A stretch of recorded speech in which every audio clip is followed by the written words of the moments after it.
principle difference. I'm looking for a principle. I understand you hate the president. I understand you love all of these rulings against him. You and I both know that's not a principle. You're a lawyer. What's the principle that divides when issuing a nationwide injunction is okay when it's not? When the Biden administration was subject to nationwide injunctions, you said that they were travesties for the principle of democracy. You didn't say the referral to Judge Kaczmarek was a travesty. You said his injunction was a travesty for principles of democracy. Yeah. So, in other words, the translation is just you didn't like the outcome. Is that right? No, Senator. Look, we're talking about, I don't think Article 3 precludes this form of relief. So we are talking about prudential consideration. Prudential meaning political? No. Then give me, so far I have yet to hear it. You've been questioned by multiple senators. I have yet to hear a principle other than the fact when you like the ruling, you think it's great to apply it nationally, including non-parties. When you don't like the ruling, it is a travesty for the principles of democracy, notions of judicial impartiality, and the rule of law. Let me just start with you, if I could, Professor Shaw. You talked about the fact that there have been lots of rulings against the Trump administration. That's absolutely statistically true. I disagree with almost all of them. In fact, I think all of them. But the issue of this hearing really isn't the rulings, is it? It's the remedies. Would you agree? And those are distinct things. You may think that the ruling is quite correct, but that's actually not what we're talking about here today. We could have a hearing on that, maybe we should. But we're talking today about the remedy. And the question is a remedy that binds parties who are not before the court, is that an appropriate thing? I mean, aren't you concerned about judges binding non-parties in their remedies? You may love the ruling, but even if you do, don't you think it's a little bit anomalous for courts to be going out there and binding parties who are not before them? I mean, is that something we want to encourage? Senator, I think that judges have been issuing rulings that impact non-parties since Marbury versus Madison, right? So you're not concerned about it? I'm not. I absolutely think that they can be abused, and wait a minute. You were very concerned about it just a couple of years ago. Yeah. You said in response to a nationwide injunction on the Biden FDA's mifepristone rules, and I quote, "This injunction's a travesty for principles of democracy, notions of judicial impartiality, and the rule of law."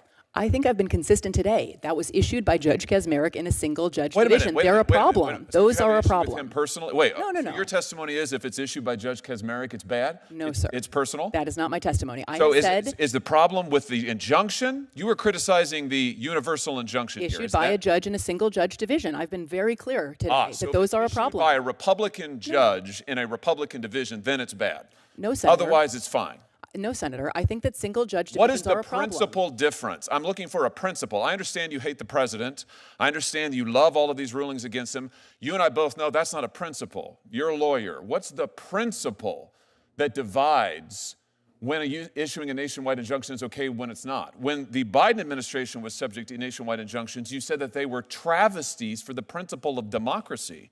You didn't say the referral to Judge Kaczmarek was a travesty. You said his injunction was a travesty for principles of democracy. Yeah. So, in other words, the translation is just you didn't like the outcome. Is that right? No, Senator. Look, we're talking about, I don't think Article 3 precludes this form of relief. So we are talking about prudential consideration. Prudential meaning political? No. Then give me, so far I have yet to hear it. You've been questioned by multiple senators. I have yet to hear a principle other than the fact when you like the ruling, you think it's great to apply it nationally, including non-parties. When you don't like the ruling, it is a travesty for the principles of democracy, notions of judicial impartiality, and the rule of law. In Washington, a fiery debate is unfolding over the use of nationwide injunctions, a legal tool that allows a single federal judge to block a law, policy, or executive action from taking effect anywhere in the United States.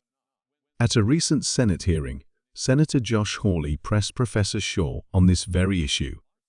His argument, these sweeping injunctions give unelected judges enormous power, sometimes halting the policies of a president who is chosen by millions of voters. He accused Shaw of shifting her stance, depending on politics, condemning injunctions against President Biden, but supporting them against President Trump. Opponents like Hawley argue that these rulings let one unelected judge override both Congress and the president. Partisan weaponization, historically rare, nationwide injunctions became common during Trump's presidency.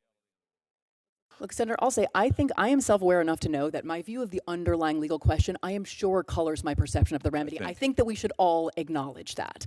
And yet I do think and why shouldn't we stop nationwide injunctions for everybody? I think That's what we're talking about today. Because I'm not willing to leave without relief non-parties who are No, you're injured. not willing to leave without the ability to bind President Trump. No, I right? think that... I mean, when it's believe, Biden, it's okay. No. When it's Biden, oh, it's a travesty. When it's Trump in office, it's, oh, no holds barred, whatever it takes, right? I it's believe just like in a that powerful... book, what was it that President Biden's staff said? We've got to do undemocratic, unconstitutional things to save democracy. Why is this the same I believe thing? in a powerful president. I do believe in presidential power, but power and constraint are not at fundamental odds. What is the principle? Power. What is the principle? The legal principle.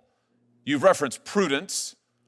You've referenced the judges you don't like. What's the principle of when an injunction binding non-parties, which was never done in this country before the 1960s? And let's see the chart, the Trump chart, which was done really only once Trump came into office for the first time. You don't think this is a little bit anomalous? You don't think that's a little bit strange? A very plausible explanation, Senator, you have to consider is that he is engaged in much more lawless activity than other presidents, right? You don't think you must this concede that was as a never possibility. used before the 1960s, and suddenly Democrat judges decide we love the nationwide injunction, and then when Biden comes to office, no, actually. It's Republican appointees as well, Senator. And the 1960s is where some scholars sort of locate the beginning of this, but identify one others, before then? Mila Sohoni, who's another scholar of universal injunction, suggests 1913 is actually the first. There were others in the 20s. The Republic endured for 150 years before there was a nationwide injunction. Well, the federal government was doing a lot less until 100 years ago. So there's many things that have changed in the last 100 or the last 50 years. So long as it is a Democrat president in office, then we should have no nationwide injunctions. If it's a Republican president, then this is absolutely fine, warranted, and called for. How can our system of law survive on those principles, Professor? I think a system in which there are no meaningful constraints on the president is a very dangerous system of law. That's not what you thought when Joe Biden. That is not what you thought when Joe Biden was every president you is said that is constrained not what and you must said. be. You said it was a travesty for the principles of democracy, notions of judicial impartiality, and the rule of law. You also said the Supreme Court senator agreed 9-0 with me on that. You also said when Joe Biden was president, you said the idea that anyone would foreign shop to get a judge who would issue a nationwide injunction was just politicians, just judges looking like politicians in robes. Again, it threatened the underlying legal system. People just trying to get the result they wanted. It was a travesty for the rule of law. But you're fine with all of that if it's getting the result that you want. Sir, the Supreme Court agreed unanimously with me in that case, right? There was no standing. The case should never have been allowed to proceed. And the combination of parties without standing and the single-judge division. No. We're talking. No, they did not. They did not issue a ruling on the nationwide injunction. You criticized the injunction nationwide. Listen, issued in a case where no one had standing. Here's the thing. We've now gone 6 minutes, and Senator Kennedy had you for 6 or 7. You couldn't identify a single principled basis. We all know the truth here, which is it's not just you. Who should decide whether a president's policy stands or falls? The voters, Congress, or a single federal judge? As Senator Hawley put it, if legal remedies change only depending on who holds the presidency, then our system risks becoming politics all the way down. Stay informed, stay ahead. Nationwide injunctions might sound like legal jargon, but they shape immigration policy, healthcare access, environmental rules, and more. If you want more clear, unbiased explanations of how Washington's fights affect you, make sure to subscribe. You'll get the story behind the headlines without the spin.